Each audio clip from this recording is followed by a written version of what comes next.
భారత్లో అధికారం కొరకు ఎన్నికల బరిలో రెండు కూటములు పోటాపోటీగా తలపడ్డాయి. మొదటిది ఎన్డీఏ కూటమి, రెండవది ఇండియా కూటమి. ఎన్డీఏ కూటమికి అధినేత బీజేపీ, అంటే బీజేపీ కూటమి.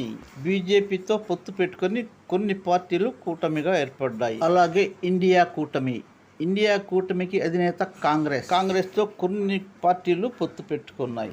ఈ విధంగా భారత్లో రెండు కూటములు తయారయ్యాయి. అయితే ఆంధ్రప్రదేశ్లో వైఎస్ఆర్ కాంగ్రెస్ పార్టీ అధినేత వైఎస్ జగన్ ఏ పార్టీతో పొత్తు పెట్టుకోకుండా సింగిల్గా ఎన్నికల బరిలో దిగాడు. అయితే ఇప్పటి వరకు కేంద్రంలో ఉన్న ఎన్డీఏకి మాత్రమే సహకారం అందిస్తూ వచ్చాడు. ప్రస్తుతము తెలుగుదేశం, జనసేన రెండు ఎన్డీఏ కూటమిలో ఉన్నాయి. ఎన్డీఏ కూటమితో వైసీపీ సింగిల్గా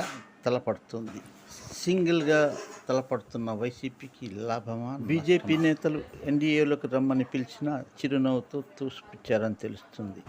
అయినా కేంద్రంతో సఖ్యతతో ఉంటూనే సహాయం పొంది సహకారం అందించేవారు. కానీ అనూహ్య పరిణామాల వల్ల సమీకరణలు మారి ఎన్డీఏ కూటమి, ఇండియా కూటమి రెండు కూటములు వైఎస్ఆర్ కాంగ్రెస్ పార్టీకి వ్యతిరేకంగా అభ్యర్థులను నిలబెట్టింది. అన్ని స్థానాలకు ఆంధ్రప్రదేశ్లో అన్ని పార్టీలు ఏకమై జగన్తో తలపడ్డాయి.